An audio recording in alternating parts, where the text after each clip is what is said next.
Bismillahirrahmanirrahim. Silakan dan moderatornya.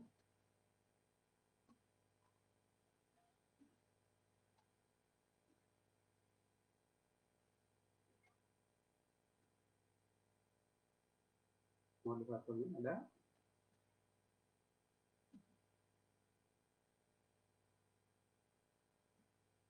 Rizky.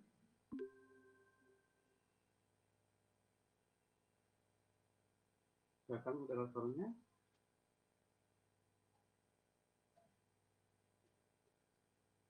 Siapa moderatornya? Pak, punten Pak, bismillah. Ya, silakan Gary. Ya, Ini Pak, ada moderatornya Nafi Pak.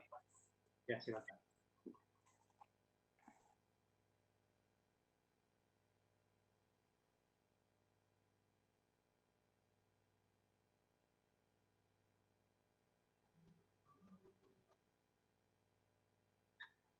Silakan.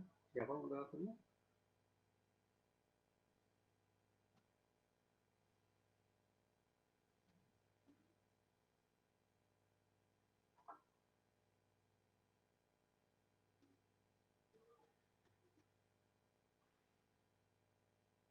Yang ada aja, Gary aja tuh. Nah, udah baik Pak. Saya mulai Pak. Ya. Baik, bismillahirrahmanirrahim. Assalamualaikum warahmatullahi wabarakatuh. Assalamualaikum warahmatullahi wabarakatuh. Wassalatu wassalamu ala rasulillah wa ala alihi wa ashabihi ajma'in. Alhamdulillah, disyukur kepada Allah, Tuhan semesta alam. Karena rahmat karunia-Nya, kita dapat berkumpul di sini dalam keadaan sehat walafiat. Semoga yang sedang sakit diangkat penyakitnya, dan semoga sakitnya dijadikan sebagai pelebur dosa-dosanya.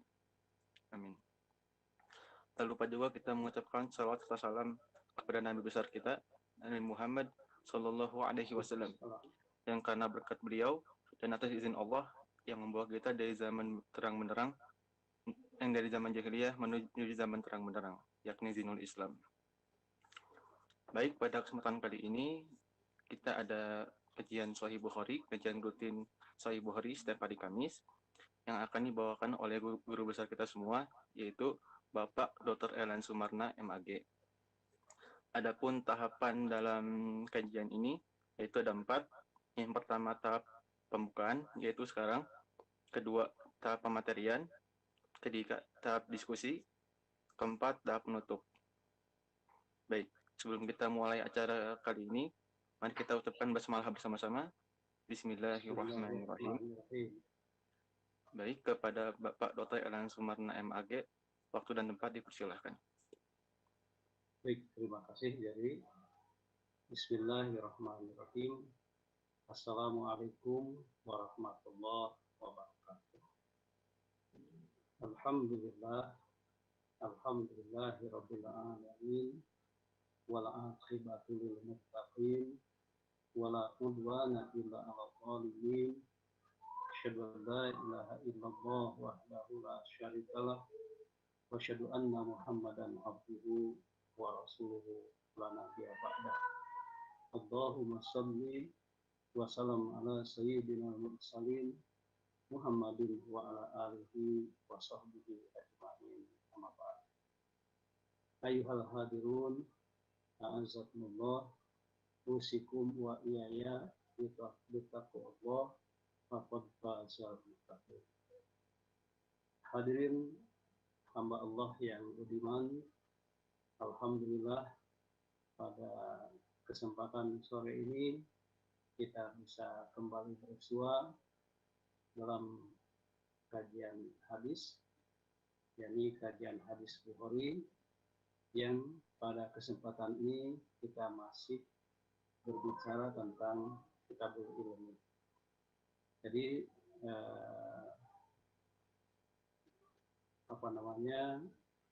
untuk diketahui oleh kita semua bahwa kitab Bukhari ini, kitab hadis Bukhari ini termasuk kitabul jami, yaitu kitab yang tersusun berdasarkan tematis, tema-tema begitu.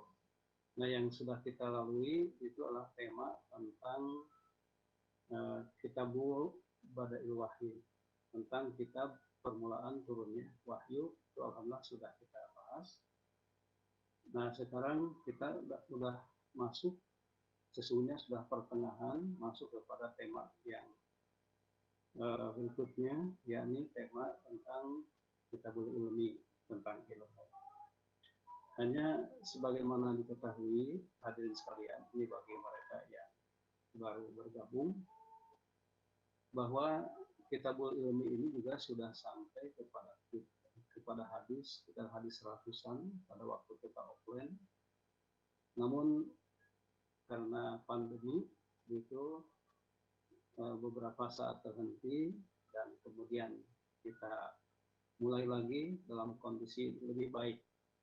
Lebih baik itu maksudnya kita bahkan melalui daring seperti ini, dan bahkan alhamdulillah dengan izin Allah menjadi lebih luas. Jadi hari ini pemirsa kita, insya Allah kalau Allah menghendaki sudah diterima, dimonitor juga oleh saudara-saudara kita yang ada di Jepang, dan juga oleh saudara kita yang ada di Qatar, kemudian oleh saudara kita yang ada di Saudi. Alhamdulillah dengan izin Allah. Semoga Allah mengabulkan rencana-rencana seperti ini. Hadirin hamba Allah dimanapun Anda berada. Nah, karena pandemi seperti tadi, akhirnya kita daring, namun ternyata hikmah daripada daring itu juga ada TV Edu yang bisa menyiarkan lebih luas lagi di samping Meet yang kita gunakan, begitu. Terima kasih kepada TV Edu yang sudah ikut menyebarluaskan, tentu saja kepada adik-adik mahasiswa, di samping waktunya yang sangat sempit dalam belajar, juga masih sempat memfasilitasi kegiatan. Semoga kepada semua pihak Allah memberikan balasannya yang terbaik demi tegaknya dakwah Islamiyah yang dipancarkan dari kampus tercinta, UPI yang religius, melalui kerjasama program BKM Al-Furqan bersama adik-adik mahasiswa yang juga tentu saja difasilitasi oleh UPI ini. Hadirin sidang jemaah yang Allah muliakan. Nah, jadi insya Allah kita sekitar 2 atau 3 hadis lagi kita mengulang hadis-hadis tentang keutamaan ilmu. Setelah itu kita akan bertahap lagi mengikuti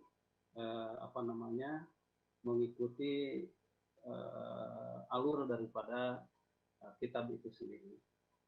Nah, hadirin sekalian, jamaah yang Allah muliakan. Nah, hari ini dirasa kita akan masuk dulu pada pembukaan keutamaan ilmu, yang dimana Imam Bukhari itu mengutip ayat surat Al-Mujadilah ayat 11.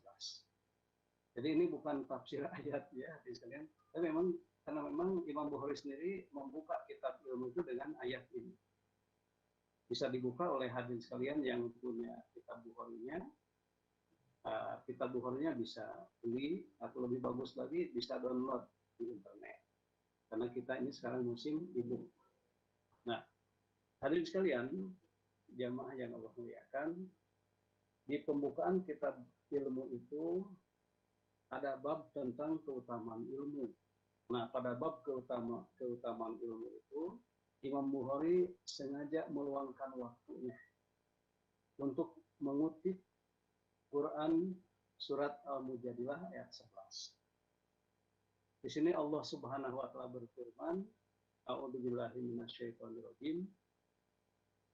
Ya ayyuhallazina amanu idza qila lakum tafassahu fil majalis fafsahu yafsahillahu lakum wa idza qila zuzu fanzuzu yarfa'illahu alladzina amanu minkum walladzina utul ilma darajat wallahu bima ta'maluna khabir.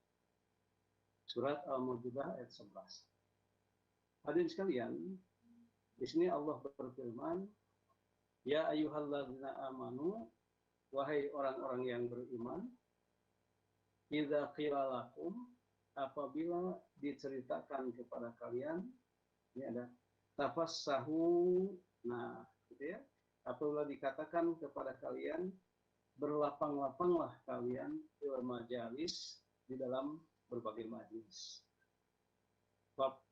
Fafsahu, maka berlapanglah kalian. Jadi kalau dikatakan berlapang-lapanglah, maka segera berlapang-lapanglah. Yafsahillahu, niscaya Allah akan melapangkan lakum kepada kalian, ya. Nah, jadi apabila dikatakanlah majlis itu berlapang-lapanglah kalian, berlapang dadalah kalian, maka fafsahu, maka segeralah berlapang dada. Nah, kalau kita bersegera untuk berlapang dada, maka yafsahillahu, niscaya Allah akan melapangkan dada kalian, gitu ya. Nah itu. Wa idza qila, dan apabila dikatakan umzuzu, ya, berdirilah kalian, fanzuzu, maka hendaklah kalian berdiri, gitu ya. Nah, kalau memang keadaannya seperti itu, ya, sifatnya gayung bersambut seperti itu, maka kemudian niscaya lagi di sini. Di sini ada sebab syarat ya. Nah, kalau memang kita ini disuruh berlapang dada, segera kita berlapang dada. Kemudian kalau kita disuruh untuk segera berdiri, maka segeralah kita berdiri. Nah, apabila keadaan kita ini seperti itu, terjadi gayung bersambut seperti itu, maka Allah akan memberikan akibatnya, yakni yarfa'illahu, niscaya Allah akan mengangkat alladzina amanu, ya, mengangkat alladzina amanu, mereka yang berilmu, minkum, di antara kalian, walladzina utul ilma, dan mereka yang diberikan ilmu, darajat, beberapa darajat. Nah, hadirin rahimakumullah, jadi Allah mengangkat derajat mereka yang berilmu, mereka yang beriman, dan mereka yang berilmu, beberapa derajat itu bukan sesuatu yang gratis, tetapi merupakan akibat dari sebab-sebab yang kita lakukan. Sebabnya itu apa? Sebabnya itu bahwa kita ini selalu gayung bersambut atas apa yang diperintahkan Allah kepada kita. Sehingga dengan responsifnya kita tadi terhadap perintah Allah tadi, maka yarfa'illahu. Nah, yarfa' Allahu, kan kalimatnya itu jazm. Yarfa', niscaya mengangkat siapa Allahu, Allah. Mengangkat siapa? Alladzina amanu minkum, mereka yang beriman di antara kalian, walladzina utul ilma, dan mereka yang diberikan ilmu, darajat, beberapa derajat. Nah, terhadap semua itu tentunya hadirin sekalian, wallahu bima ta'maluna khabir, dan Allah terhadap apa yang kalian kerjakan itu khabir, maha mengetahui. Nah, hadirin sekalian, inilah pada bab keutamaan ilmu, sengaja Imam Bukhari sepertinya ingin menafsirkan surat ini, surat Al-Mujadilah ayat 11 ini. Jadi hadirin sekalian, kelihatannya untuk pertemuan ini sebenarnya dari kita keutamaan ilmu itu ada ayat ini, kemudian masuk ke hadis berikutnya. Tetapi kalau ini dipadukan pada waktu yang sempit ini, tentu saja tidak akan cukup. Oleh karena itu, izinkan pada kesempatan ini kita mengikuti alur Imam Bukhari dalam membahas tentang keutamaan ilmu itu, ialah dengan menafsirkan surat Al-Mujadilah ayat 11 dulu. Karena alurnya seperti itu. apa yang termaktub dalam kitab. Nah, hadirin sekalian, ayat tadi sesungguhnya turun. Ayat tadi sesungguhnya turun. Nah, ayat tadi sesungguhnya turun berkaitan dengan masalah akhlak dalam bermajelis. Nah, begitu. Jadi ayat ini sesungguhnya turun berkaitan dengan akhlak kita dalam bermajelis. Yang dalam beberapa riwayat memang dikaitkan dengan majelis perang. Begitu. Di dalam beberapa riwayat memang dikaitkan dengan majelis perang. Begitu. Nah, dalam kaitan dengan itu, hadirin sekalian, apabila sudah ditetapkan, apabila sudah diputuskan berdasarkan musyawarah, ya, maka hendaklah dipatuhi. Kan kalimatnya jelas. Jadi kalimatnya jelas. Ya ayyuhalladzina amanu idza qila lakum tafassahu fil majlis, apabila diceritakan kepada kalian berlapang dadalah dalam majelis atas keputusan tadi, maka hendaklah tafsahu, kalian berlapang dada. Dan itu kalimatnya. Oleh karena itu, ketetapan dan keputusan dari hasil musyawarah sekalian hendaklah dipatuhi oleh semua unsur. Harus dipatuhi oleh semua unsur. Tentu saja dengan mengesampingkan beban-beban psikologis yang ada. Begitu akhlaknya. Nah, dengan demikian, ketika ayat itu menyuruh berlapang dada tadi, ya, tafassahu, gitu ya, maka kita harus menerima hasil musyawarah tadi dengan berlapang dada. Adapun kalimat unzuzu, berdirilah kamu, ini adalah berkaitan dengan perintah bersegera setelah keputusan itu diputuskan. Begitu. Nah, jadi setelah keputusan itu diputuskan, segeralah kita berdiri, dalam arti segera melaksanakan hasil musyawarah tadi dengan tidak ada tempo sedikit pun. Nah, inilah akhlak dalam bermajelis. Hadirin sekalian.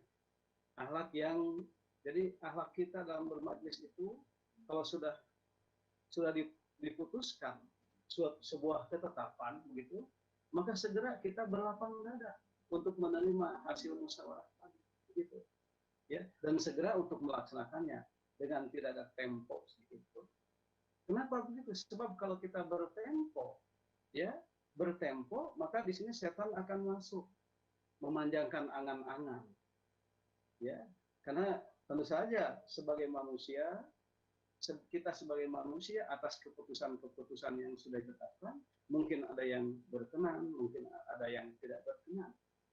Nah, ketika kita melaksanakannya dengan sebuah tempo, gitu ya, jadi ada tempo, begitu, maka setan akan masuk menyelinap ke dalam hati kita untuk memanjangkan angan-angan dari setiap kita yang mungkin merasa sedikit tidak berkenan atas keputusan tadi. Oleh karena itu kalimatnya hadirin sekalian di sini jelas, untuk memutus rantai setan yang selalu siap menyelinap ke dalam hati kita, maka kalimatnya jelas di sini, tafassahu fil majalis fafsahu. Ya. Jadi berlapang dadalah kalian dalam majlis itu, maka berlapang dadalah. Kalau kalian bisa berlapang dada, maka Allah akan melapangkan dada. Nah, gitu ya. Jadi kalau kita bisa berlapang dada, mengesampingkan semua beban psikologis atas keputusan-keputusan yang ada dalam majlis tadi, kita mengesampingkan semua beban-beban psikologis tadi, maka niscaya Allah akan membantu kita untuk melapangkan dada kita. Dan aku boleh katakan berdiri, segera berdiri. Nah, begitu maksudnya hadirin sekalian. Hadirin sekalian, oleh karena itu kalimat pada potongan ayat, yarfa'illahu allazina amanu minkum. Ini yarfa'illahu allazina amanu minkum wallazina utul ilma darajat. Nah, potongan ayat seperti ini adalah merupakan janji Allah yang tidak ada tempo lagi. Kalau semuanya serba gayung bersambut, Allah pun juga tidak akan ngasih tempo lagi. Segera Allah akan mengangkat alladzina amanu, mereka yang berilmu, minkum di antara kalian, walladzina utul Allah akan mengangkat mereka yang beriman di antara kalian, walladzina utul ilma, dan mereka yang diberikan ilmu, itu beberapa derajat. Nah, hadirin sekalian, Imam Bukhari sengaja mencantumkan ayat ini sebagai dasar yang harus terhunjam dalam hati kita ketika nanti penjelasan-penjelasan hadis yang dituliskan oleh beliau dalam kitabnya itu memang terkait dengan itu, dengan amanu dan terkait dengan utul ilma, begitu. Nah, potongan ayat ini, hadirin sekalian, potongan ayat ini itu menunjukkan kepada kita bahwa terangkatnya derajat seorang hamba Allah. Nah ini, terangkatnya derajat seorang hamba Allah adalah dengan dua instrumen, begitu. Jadi terangkatnya derajat hamba Allah itu dengan dua instrumen. Pertama adalah iman, yaitu alladzina amanu, yang ini. Dan yang kedua adalah utul ilmu. Nah, jadi terangkatnya derajat hamba Allah itu, hadirin sekalian, adalah yang pertama dengan sebab imannya, yang kedua dengan sebab ilmu.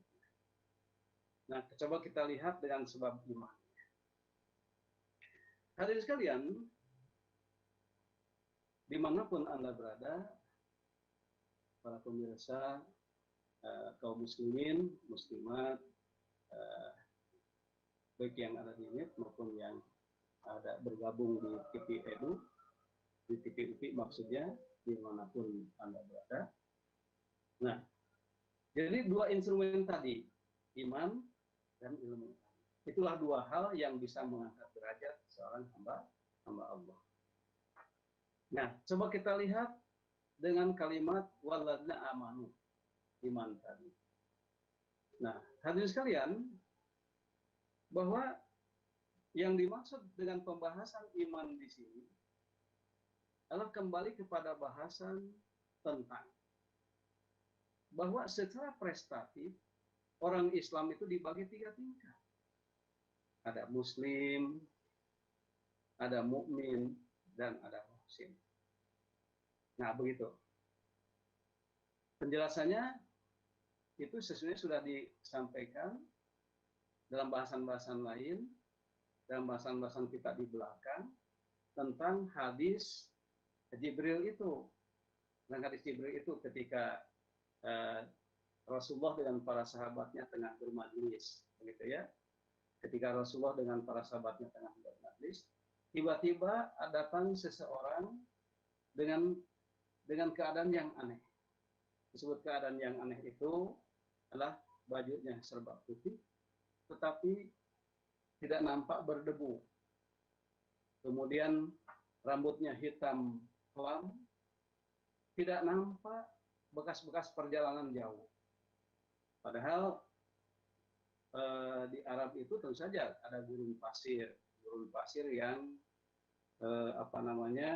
tentu saja kalau seseorang itu tidak bersurban ya, itu pasti dia rambutnya acak-acakan, berdebu karena kena angin gurun tadi ya. Tetapi orang itu aneh. Dia datang dari tempat yang tidak jelas dari mana arahnya. Kemudian orang itu rambutnya hitam kelam, tidak kusut, tidak nampak tertiup oleh angin begitu. Kemudian pakaiannya pun juga putih, begitu. Tidak nampak ada debu yang melekat pada pakaiannya. Kemudian orang itu datang kepada Rasulullah, dia menanyakan Islam, menanyakan iman, dan menanyakan ihsan. Ini hadis ini sudah masyhur. Ini dalam yang dikutip juga oleh Imam Nawawi dalam kitabnya Hadis Arba'in, gitu. Nah, Jadi orang itu bertanya, akhbirni anil Islam. Ya Rasulullah, kabarkan kepadaku tentang Islam. Maka Rasul menjawab, Islam itu apa? Dijawab dengan hukum Islam. Dijawab dengan yang kemudian ulama menyebutnya sebagai rukun Islam, yaitu syahadah, sholat, zakat, saum, dan haji. Nah, kemudian dia dia bertanya dan membenarkan, saudara, engkau benar ya Rasulullah. Sahabat kaget, dia yang bertanya, lantas dia yang membenarkan. Demikian juga ketika bertanya tentang iman, kemudian Rasul menjawab, iman itu dengan sesuatu yang kemudian ulama menyebutnya sebagai rukun iman. Begitu. Itu iman kepada Allah dan selanjutnya sampai hari akhir. Begitu. Dan kemudian setelah dijawab oleh Rasulullah, orang itu juga membenarkan, saudara, engkau benar ya Rasulullah. Gitu. Kaget juga sahabat. Gitu. Dia yang bertanya, dia yang membenarkan. Kemudian orang tadi bertanya juga tentang ihsan. Nah, kemudian Rasul menjawab, ihsan itu anta budallaha ka'annaka tarahu fa illam takun tarahu fa innallaha yarah. Jadi bahwa ihsan itu adalah engkau berbuat baik seolah-olah engkau memandang kepada Allah. Kalau memang tidak bisa memandang, maka Allah bisa memandang kita, kan gitu. Nah, hadirin sekalian, hamba Allah yang Allah muliakan, dari hadis ini kemudian Rasulullah membagi Islam itu secara prestatif kepada 3 tingkatan tadi. Ada Muslim, kemudian meningkat kepada tingkatan berikutnya mukmin, kemudian meningkat pada tingkatan berikutnya adalah Muslim. Jadi prestasi keislaman seseorang itu dilihat dari Muslim, mukmin, dan muhsin. Begitu. Nah, setiap Muslim pasti mukmin, setiap mukmin itu muhsin, namun tidak terbalik. Ya, muhsin, ya, setiap Muslim, jadi Muslim itu di atasnya mukmin, muhsin. Ya, jadi maksudnya setiap muhsin itu pasti mukmin. Mohon maaf. Setiap muhsin itu mukmin, setiap mukmin itu Muslim, namun tidak sebaliknya. Gitu. Jadi muhsin itu memayungi mukmin, mukmin memayungi Muslim. Namun Muslim bukanlah mukmin, mukmin bukanlah muhsin, begitu. Nah, kenapa begitu? Karena ketika seorang Muslim itu ingin mukmin, maka dia harus naik kelas. Ketika mukmin akan muhsin, juga dia harus naik kelas dulu, begitu. Nah, jadi iman dalam ayat yarfa'illahu alladzina amanu, iman di sini adalah iman pada pengertian di sini. Dan minimalnya dan maksimalnya ya sampai muhsin, gitu ya. Jadi kategori iman itu ada di sini, bukan ada di sini, begitu. Bukan ada di Muslim tadi. Nah, itu maksudnya. Nah, jadi kalau begitu, apakah kita ini mukmin atau Muslim atau muhsin? Nah, hadirin sekalian, tentu ada kriteria yang harus dipenuhi berdasarkan definisi yang sudah disampaikan pada pembahasan hadis tentang Jibril tadi. Apa-apa, sekarang kita ulangi saja, walaupun sepintas. Bahwa yang dimaksud dengan Muslim itu, hadirin sekalian, adalah mereka yang dengan pengetahuannya akan halal dan haram, tapi masih sempat menganiayai dirinya dengan melaksanakan apa yang diharamkan oleh Allah dan meninggalkan apa yang dihalalkannya. Gitu ya. Jadi yang disebut dengan Muslim itu adalah mereka orang yang menganiayai dirinya dengan cara melaksanakan keharaman dan meninggalkan kehalalan, padahal dia tahu akan hal-hal tadi. Itu Muslim. Nah, oleh karena itu orang Islam itu orang yang menganiayai dirinya. Sementara orang mukmin, hadirin sekalian, mereka yang sudah teridentifikasi, mereka yang sudah tercirikan yang sudah teridentifikasi dengan perkara yang wajib. Sementara yang sunnah boleh jadi dia masih tertinggal beberapa hal, begitu ya. Nah kalau kita kan, kalau muslim itu mungkin yang wajib dikerjakan, yang sunnah dikerjakan, tetapi yang wajib tidak optimal, yang sunnah pun tidak optimal. Kalau muslim begitu. Tapi kalau mukmin itu mereka yang sudah teridentifikasi dengan perkara yang wajib, walaupun yang sunnah masih sesekali dia tinggalkan. Sementara yang muhsin adalah mereka yang sudah teridentifikasi dengan apa yang diwajibkan dan apa yang disunahkan. Begitu. Nah, itulah hadirin sekalian. Jadi terangkatnya derajat seorang amanu, seorang mukmin itu adalah mereka yang sudah teridentifikasi dengan apa yang diwajibkan kepadanya dari iman-iman yang wajib ini, gitu ya. Jadi, apa yang diwajibkan kepadanya mereka sudah teridentifikasi, sudah dilaksanakan. Nah, hadirin sekalian, kalau kita berkaca kepada Quran surat Al-Hujurat ayat 15, itu tegas identitasnya seperti itu. Ada definisi dalam Quran surat Al-Hujurat ayat 15 tentang siapa orang yang beriman tadi, di samping kalau dalam hadis Jibril tadi adalah yang seperti itu tadi, yang mukmin tadi, dan yang maksimal kemudian melangkah kepada muhsin, maka definisi dalam Quran surat Al-Hujurat ayat 15 Allah tegaskan bahwa definisi mukmin itu adalah, Allah berfirman, innamal mu'minuna, hanya saja. Nah, kalimatnya pakai innama, menegaskan dan menetapkan. Gitu kan, innama itu kan menegaskan, menetapkan, gitu. Jadi innama, maka kalau terjemahannya yang terjemahan bagusnya, walaupun agak istilahnya mengesampingkan sedikit kayak ya.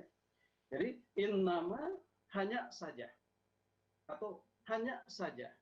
Innamal mu'minuna, hanya saja yang disebut dengan mukmin itu. Jadi innamal mu'minuna, hanya saja mereka yang disebut dengan mukmin itu adalah alladzina amanu billah, mereka yang beriman kepada Allah, wa rasulihi, beriman kepada rasulnya, tsumma lam yartabu, kemudian pada implementasinya dia tidak ragu-ragu lagi. Mereka tidak ragu lagi dalam beriman kepada Allah dan Rasulnya. Kemudian dia disertai dengan jihad, wajahadu, baik dengan hartanya di amwalihim ataupun dengan dirinya, wa anfusihim, yakni fisabilillah, di jalan Allah. Nah, jadi hadirin sekalian, tegas di sini definisi iman itu adalah innamal mu'minuna alladzina amanu billah wa rasulih tsumma lam yartabu wa jahadu bi amwalihim wa anfusihim fisabilillah. Nah, kalau sudah memenuhi kriteria iman seperti ini, hadirin sekalian, nah gitu ya, maka Allah menyimpulkan ulaika humus shodiqun, mereka itulah orang-orang yang imannya benar. Ulaika, mereka itulah mereka itu as-shodiqun, yang mereka itu sidik, yang mereka itu ucapan imannya menetapi sifat hakiki dari iman, yaitu shodiq, sidik tadi. Nah, memang iman itu seorang mukmin bisa bisa dikatakan mukmin yang sejati apabila sudah memenuhi kriteria inti daripada iman, adalah sifat inti daripada iman adalah sidik. Kalau kemudian dia tidak memenuhi kriteria sidik tadi daripada keimanannya itu, maka dia akan otomatis tergolong terhinggapi sifat-sifat kemunafikan, yaitu kadzib atau dusta. Gitu. Nah, itu hadirin sekalian. Itu yang pertama. Yang kedua, bahwa terangkatnya derajat seorang hamba Allah itu yang pertama karena imannya, yang kedua karena ilmunya.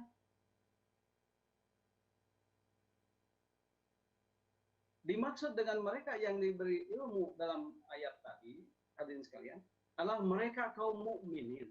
Nah, jadi sesuatu yang bertumpu, tidak lepas nih. Misal iman, ilmu, tidak, tapi bertumpu. Jadi yang dimaksud dengan mereka yang diberi ilmu, waladina utul ilma tadi, maksudnya adalah mereka kaum mukminin yang telah menetapi sifat-sifat keimanannya tadi, yaitu yang ini. Yang ini. Begitu. Kalau mereka sudah memenuhi kriteria inti keimanannya yaitu syirik tadi, benar. Bahwa dia itu beriman kepada Allah dan Rasulnya, benar. Dengan bentuk aplikatifnya, yaitu lam yartabu wajahadu bi amwalihim wa anfusihim fisabilillah. Nah, orang seperti inilah ya akan menumbuhkan di atasnya itu adalah sifat ilmu. Nah, jadi hadirin sekalian, yang dimaksud dengan mereka yang diberikan ilmu itu adalah mereka kaum mukminin yang telah menetapi sifat-sifat keimanannya tadi, itu menetapi sifat-sifat tadi, kemudian mereka berdoa kepada Allah untuk memohon ilmu, ya, agar Allah berkenan menumbuhkan ya ilmu pada lahan tadi. Lahan apa? Lahan pribadinya yang sudah beriman tadi. Nah, itulah persoalannya, kalian sekalian. Jadi dengan demikian, ilmu yang diberikan oleh Allah Subhanahu wa Ta'ala ketika dia bermohon, karena ilmu itu diberikan. Jadi hakikat ilmu itu diberikan oleh Allah. Ya, adapun kalau kita mencari sana mencari sini, itu adalah urusan kasar, urusan manusiawi. Karena kita ini dituntut untuk sekecil apapun harus melaksanakan, harus berikhtiar.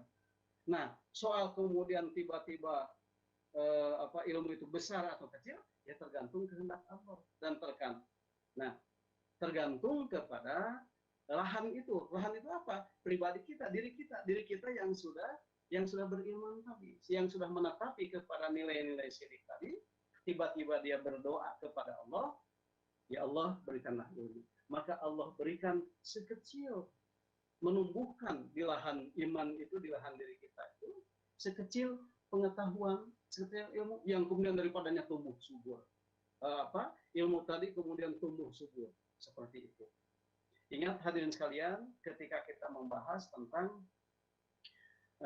hadis Rasulullah yang mengatakan bahwa kata Rasulullah, ini juga sudah dibahas pada pertemuan yang lalu, Rasulullah mengatakan masaluma, kira-kira begitu kalimatnya,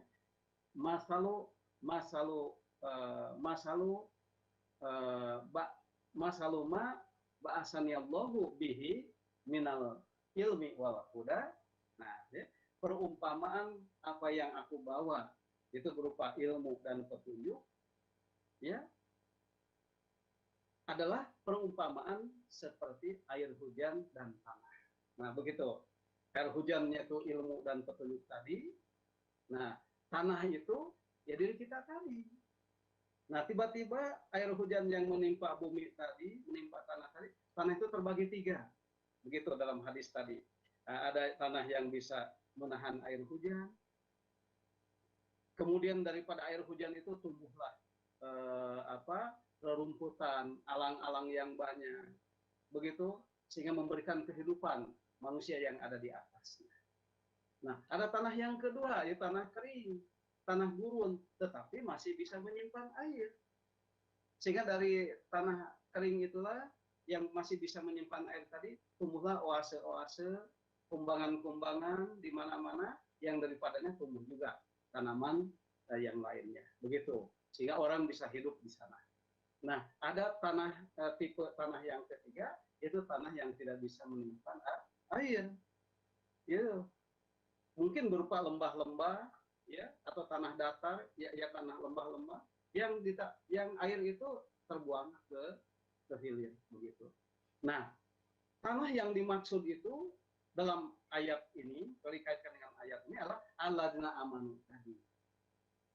Nah, orang yang amanu itulah yang ketika berdoa ya Allahum ya Allah berikan ilmu, ya, maka Allah turunkan ilmu yang dibawa oleh Rasulullah tadi berupa uh, ilmu wal huda tadi, kemudian Allah turunkan dengan derasnya dan masuklah ke dalam relung-relung hati kita, tanah-tanah, yaitu hati-hati kita yang iman tadi, begitu. Nah, hal ini karena Rasulullah juga berdoanya seperti itu. Ini doa Rasulullah, hadirin sekalian, ya, dalam Quran surat Toha ayat 114.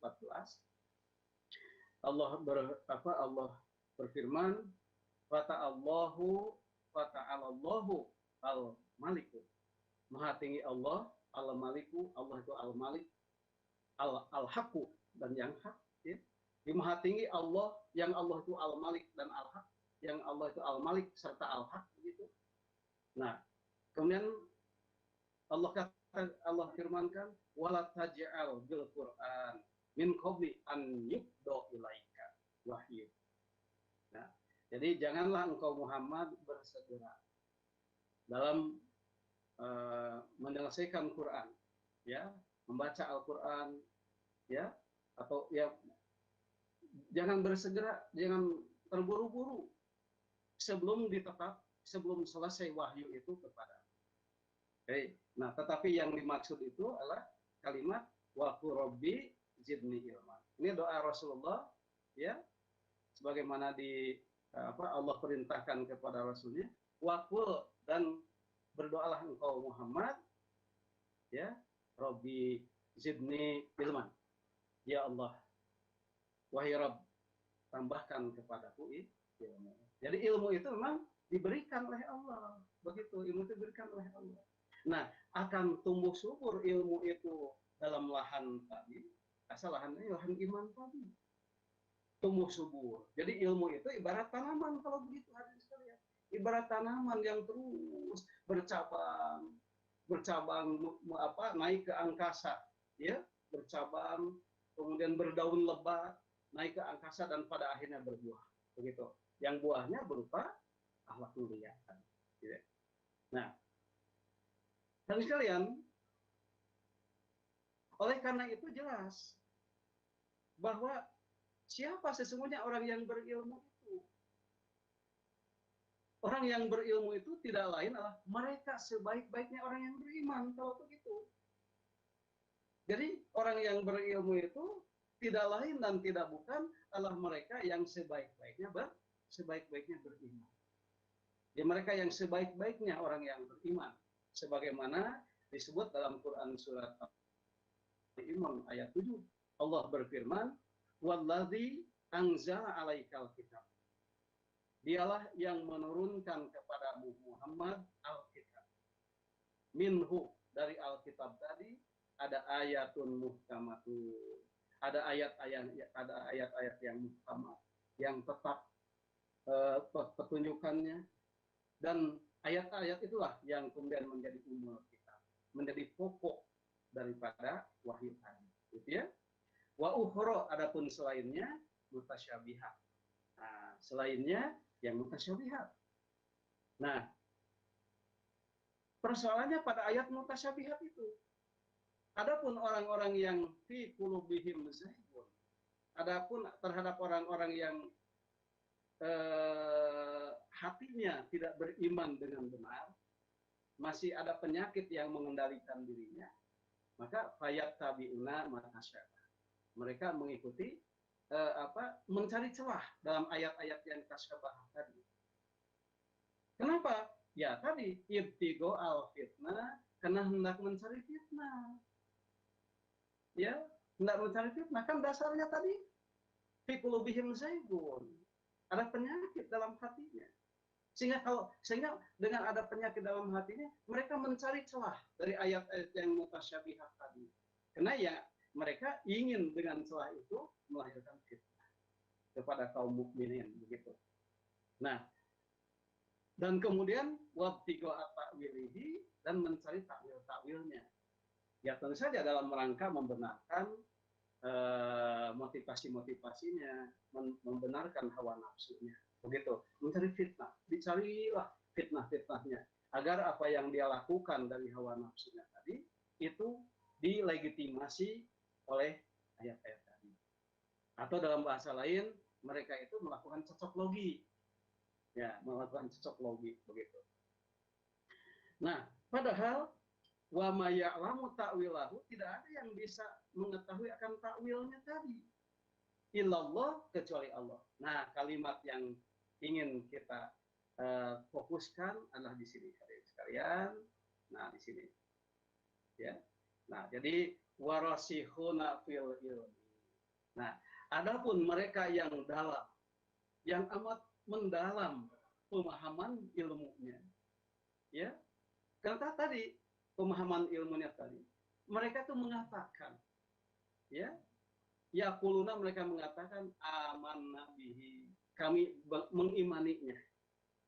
Kenapa? Kullun min indi rabbina, seluruhnya itu dari sisi Tuhan kami. Wa ma yadhakkaru illa ulul albab, dan tidak ada yang bisa mengambil pelajaran dari semua itu kecuali yang ulul albab. Begitu. Nah, itu hadirin sekalian. Nah, kemudian yang harus kita tegaskan pula adalah bahwa ilmu yang dimaksud kalau begitu adalah ilmu agama, bukan ilmu umum dalam ayat tadi. Lagi-lagi kembali kepada apa yang sering disampaikan, bahwa apa-apa yang dibesarkan oleh Allah, apa-apa yang diunggulkan oleh Allah, sampai kemudian malaikat itu mengepakkan sayapnya, gitu ya. Kemudian ikan di lautan dalam hadis itu sampai ikan di lautan yang terdalam pun juga berdoa kepada Allah, kepada mereka penuntut ilmu. Maka ilmu yang dimaksud adalah ilmu agama, bukan ilmu umum. Kenapa begitu? Karena ilmu agama itu adalah fardu ain, sedangkan ilmu umum itu fardu kifayah. Nah, oleh karena itu hadirin sekalian, kembalilah kepada bahasan kita bahwa ilmu, berhentilah kita untuk membagi ilmu itu, ilmu akhirat dan ilmu dunia. Tidak ada ilmu akhirat. Di akhirat itu tidak perlu ilmu. Yang ada itu ilmu itu dibagi dua. Ada ilmu agama dan ada ilmu umum. Nah, dua-duanya, baik ilmu agama ataupun ilmu umum, dua-duanya adalah untuk di dunia ini. Ilmu agama adalah untuk fardu ainnya, dan ilmu umum itu adalah fardu kifayah. Nah, mungkin itu bahasan kita hari ini. Gary, silakan apabila ada hal yang akan kita bahas. Enggak? Baik, alhamdulillah. Untuk pematerian sudah selesai, kita masuk ke tahap diskusi. Baik, kepada hadirin yang ingin bertanya, boleh on-kan mic-nya ataupun ketik di kolom chat. Baik yang di TV UPI ataupun yang di Meet gitu ya. Iya, betul. Baik yang di TV UPI, kalau misalnya jika ada pertanyaan diketik saja, nanti akan ada orang yang menyampaikan pertanyaannya ke Meet di sini.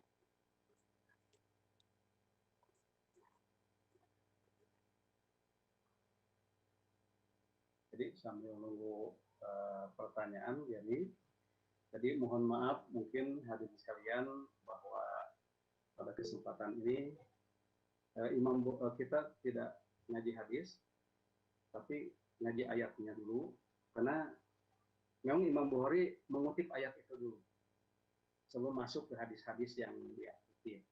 Mungkin tujuannya untuk mengadakan taswiyah. Taswiyah itu satu penyamaan dulu.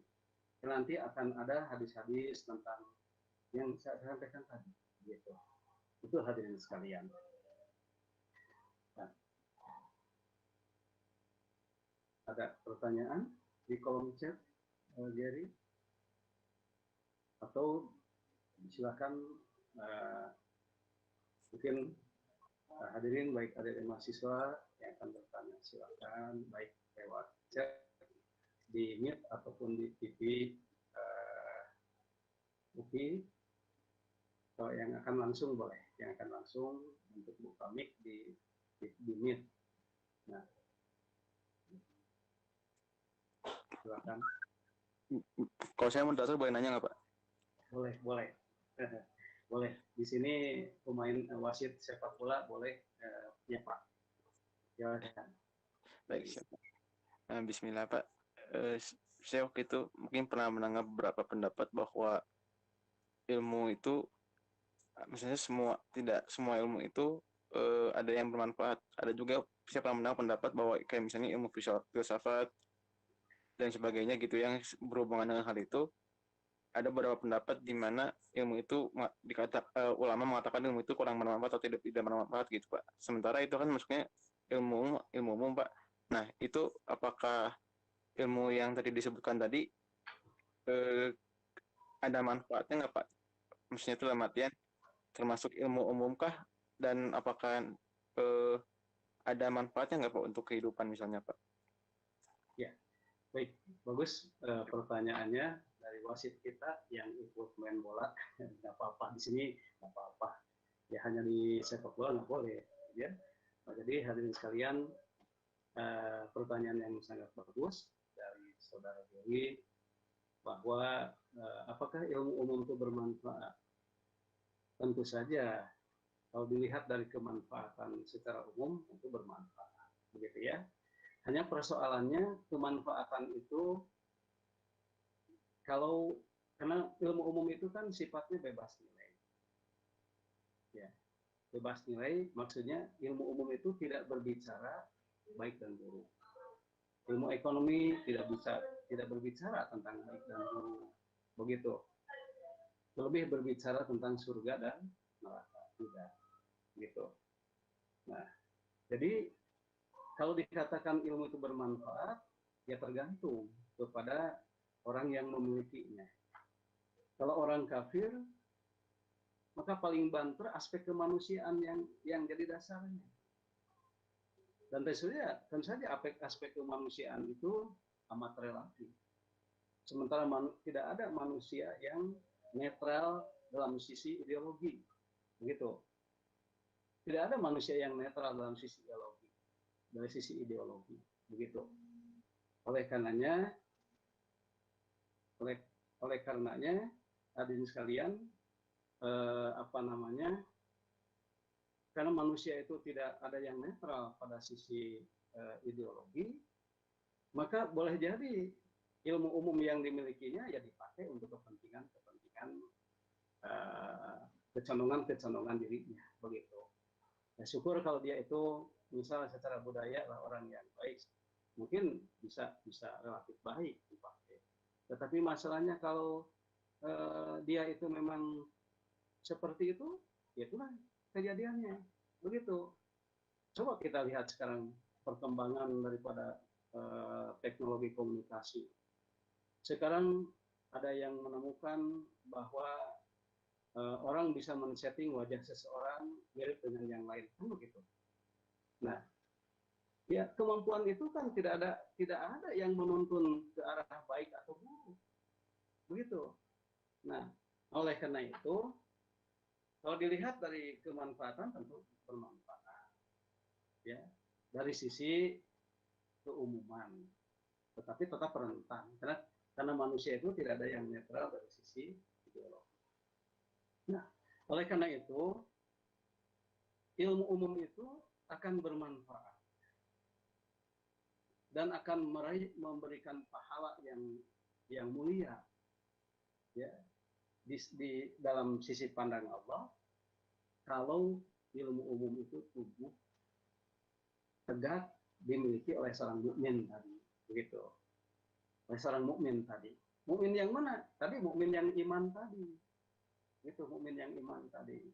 Tentu saja seorang mukmin yang bisa menyetir, mengendalikan ilmu umum itu pada ilmu yang bermanfaat dalam pandangan Allah, adalah mukmin yang menetapi kepada sifat-sifat syirik tadi, bukan muslim.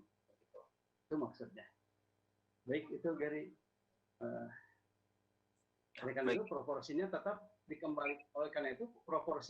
dikembalikan dulu bahwa utul ilmu di sana itu adalah ilmu agama. Itu dikembalikan kepada proporsi hakikinya dulu, gitu. maksudnya. Ya, baik, silakan Gary. Baik, terima kasih Pak. Ini ada pertanyaan lagi Pak. Silakan. Dari saudari Neng Puja Sri Rahayu. Izin bertanya Pak, bagaimana cara agar mengatasi saat diri sedang dalam keadaan futur atau malas dalam menuntut ilmu Pak? Syukron jazakallahu khairan katsiran Pak. Ya, terima kasih. Bagus sekali pertanyaannya dari saudari kita. Jadi bagaimana mengatasi kondisi kita yang futur sehingga kita lemah untuk melaksanakan amal baik, salah satunya adalah melaksanakan amal soleh, salah satunya adalah menuntut ilmu, gitu. Ya, itu ilmu agama dan kemudian saja ilmu umum juga wajib kifayah. Dua-duanya wajib tadi, yang satu wajib ain, yang satu wajib kifayah. Nah, jadi hadirin sekalian, ya kembali kepada kaidah bahwa iman itu yazid bi taatillah yanqus bi maksiatillah. Begitu. Iman itu akan bertambah dengan cara taat kepada Allah. Dan iman itu akan berkurang dengan maksiat kepada Allah tadi. Nah, kalau kemudian kita futur, berarti indikasi bahwa kita ini disadari ataukah tidak melaksanakan kemaksiatan kepada Allah. Begitu. Nah, itu. Nah, memang kondisi pandemi seperti ini di mana semua kita umumnya ada di rumah. Ya. Umumnya ada di rumah. Guru ada di rumah umumnya. Pelajar, mahasiswa dan pelajar ada di rumah umumnya. Begitu. Ya. Bapak-bapak dan ibu-ibu dosen, ya masyarakat seluruhnya ada di rumah. Ini kondisi seperti ini memang menyebabkan kita lagi-lagi futur. Kenapa? Ya kan di rumah itu kan itu tadi kita terninak bobokkan dengan kondisi di rumah dalam sisi di rumah itu kan kita santai, lupa akan apa yang harus kita lakukan. Nah, dengan seperti itulah pada akhirnya hadirin sekalian, kita di rumah itu menjadi futur. Nah, jadi kemaksiatan yang dimaksud entah kemaksiatan yang kecil apalagi yang besar. Nah, yang kecil akan bertumpuk-tumpuk menjadi besar. Nah, begitu. Nah, oleh karena itu sudah jelas indikasinya bahwa kefuturan itu karena kemaksiatan yang kita lakukan.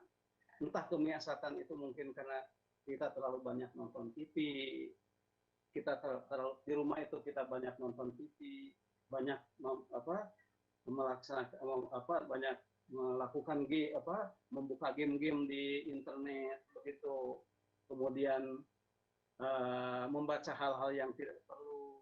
Akibatnya karena kita di rumah itu luangan waktu itu dilakukan untuk nonton TV, mendengarkan musik dan lain sebagainya seperti itu, ya betullah kita, karena itu adalah sebuah kemaksiatan. Begitu, sebuah kemaksiatan. Nah, kalau kita sudah futur, ya tidak ada lagi kekuatan untuk melaksanakan amal soleh. Oleh karena itu, kembali kepada rumus, kalau kita ingin tidak futur, tadi al-iman yazid bi taatillah. Bahwa iman itu akan naik dengan cara melalui melaksanakan ketaatan kepada Allah. Ketaatan kepada Allah yang bisa dilakukan di rumah, satu adalah membaca Al-Quran. Perbanyak membaca Al-Quran. Ya. Kemudian yang kedua, perbanyak bertaklim. Taklim ilmu agama. Kalau ilmu umum sudah kewajiban kita ya, karena itu pilihan kita. Jadi perbanyak membaca Al-Quran, menghafalnya, bertadarusnya, memahami maknanya, itu kemudian juga perbanyak untuk bermajlis taklim, baik melalui langsung seperti kita ini, atau kemudian melalui YouTube, atau melalui yang lainnya, dan tentu saja yang berikutnya adalah kita harus memperbanyak melakukan amal-amal soleh. Maksudnya ibadah-ibadah mahdoh seperti sholat tepat waktu.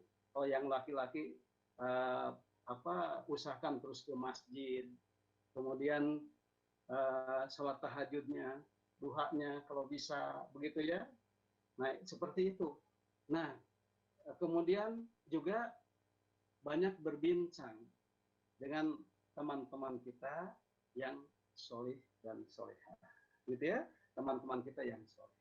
Nah, itulah yang akan menyebabkan kalau kita semua disibukkan dengan itu di rumah ini, gitu ya, ya di rumah ini, insya Allah tidak akan terjadi futur, gitu ya.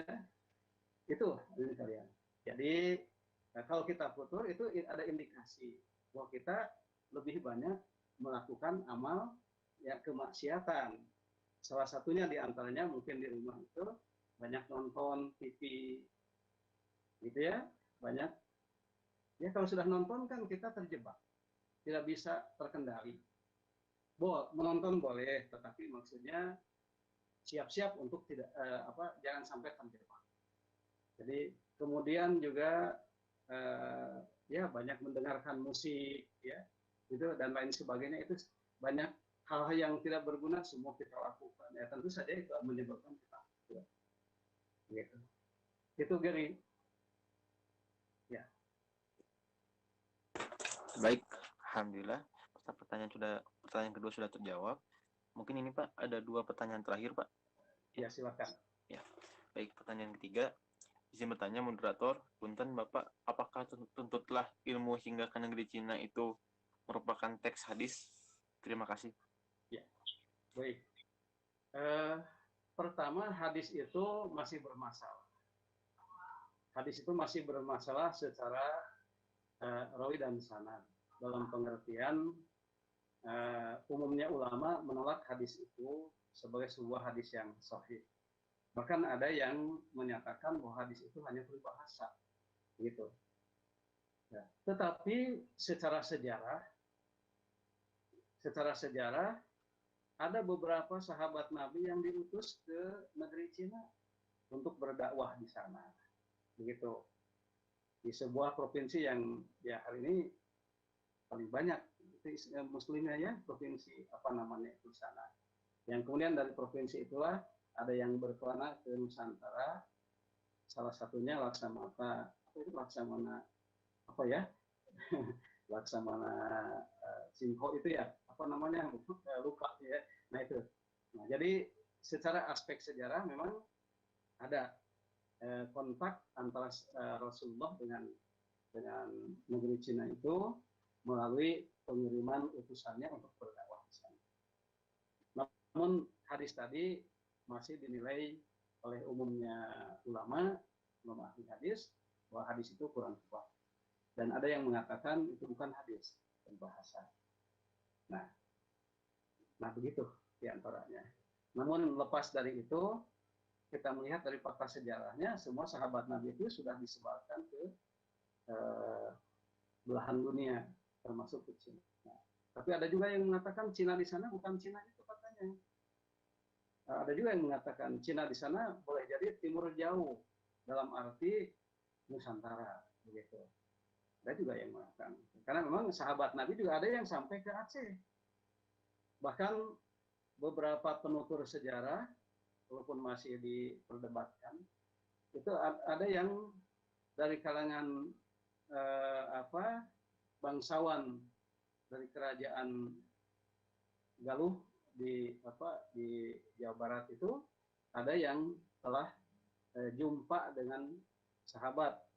Ya, jadi dia termasuk tabiin kalau gitu, karena jumpa dengan sahabat Ali bermula jamaah di sana ya, bersama Imam Ali.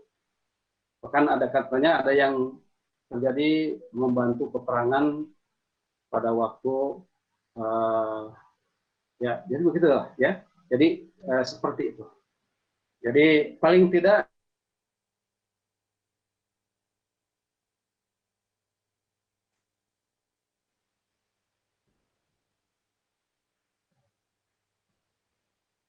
Ya. Nah, pertanyaan berikutnya, ada yang bisa gilirannya kembali. Ya. Alhamdulillah, pertanyaan ketiga dari Saudara Pariti Gumilar sudah terjawab. Selanjutnya, pertanyaan keempat mungkin Saudara Upar Suparta ingin on mic-nya. Mangga dipersilakan. Iya, bismillahirrahmanirrahim. Assalamualaikum warahmatullahi wabarakatuh. Waalaikumsalam warahmatullahi wabarakatuh. Izin bertanya, Pak. Silakan. Apakah yang dimaksud di ilmu itu segala sesuatu yang pernah kita pelajari ataukah hanya apa-apa yang kita kuasai saja? Terus yang kedua, apakah ilmu yang kita miliki akan dihisab? Jika iya, apakah ilmu yang kita dapati dari sejak kecil sampai saat ini semuanya akan dimintai pertanggungjawaban ataukah tidak? Seperti itu. Terima kasih. Baik, yang pertama itu Saudara Upar apa? Apakah yang dimaksud ilmu itu segala sesuatu yang pernah kita pelajari ataukah hanya yang kita kuasai saja? Ya, baik, sangat bagus pertanyaannya. Jadi kalau ilmu dalam pengertian bahasa tentu yang kita ketahui. Dalam pengertian bahasa ilmu itu yang kita ketahui. Sehingga kemudian kalimatnya ilmu pengetahuan dalam bahasa kita. Jadi yang kita kuasai dalam arti pengetahuan yang kita kuasai adalah ilmu, tetapi secara bahasa. Tetapi kalau secara istilah, secara hukum, sebagaimana tuntunan Al-Quran dan Sunnah, maka ilmu itu adalah sesuatu yang bisa menunjukkan. Sesuatu yang bisa menunjukkan kepada arah yang benar, dan tidak lain kalau yang begitulah ilmu agama. Bagaimana dengan ilmu lain, ilmu pengetahuan? Itu nilainya hanya sebuah kecendekiaan. Kecendekiaan kita. Jadi itu ilmu umum itu sebuah kecendekiaan kita saja. Ya, yang bisa kita jadikan instrumen bagi seorang mukmin, ilmu kecendekiaan itu bisa jadikan sebagai sebuah instrumen untuk lebih mendekatkan diri kepada Allah Subhanahu wa Ta'ala di samping ilmu agama. Nah, begitu. Berikutnya, apakah ilmu yang kita miliki itu akan dihisab? Jika iya, apakah ilmu yang pernah kita pelajari sejak kecil sampai saat ini akan dihisab semua? Ya, seperti itu. Tentu ilmu yang kita pelajari itu akan dihisab. Dimulai dari kesadaran kita. Tapi dimulainya dari semenjak kecil maksudnya dimulai dari kita balik. Nah, dimulai dari kita balik, maka ilmu itu akan bisa. Gitu. Begitu. Iya, jazakallah Ustaz. Amin, sama-sama. Wah, iya. Jadi silakan, karena waktunya sudah lebih dari ini. Baik, Pak. Ditutup, Pak, ya, mungkin, Pak.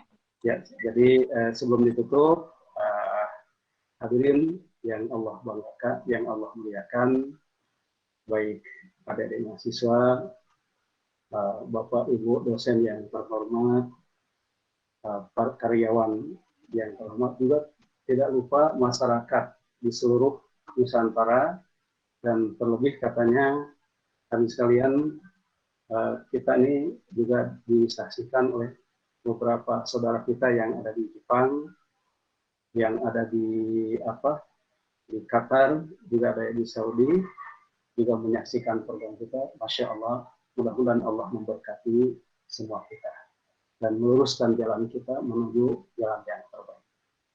Itu saja.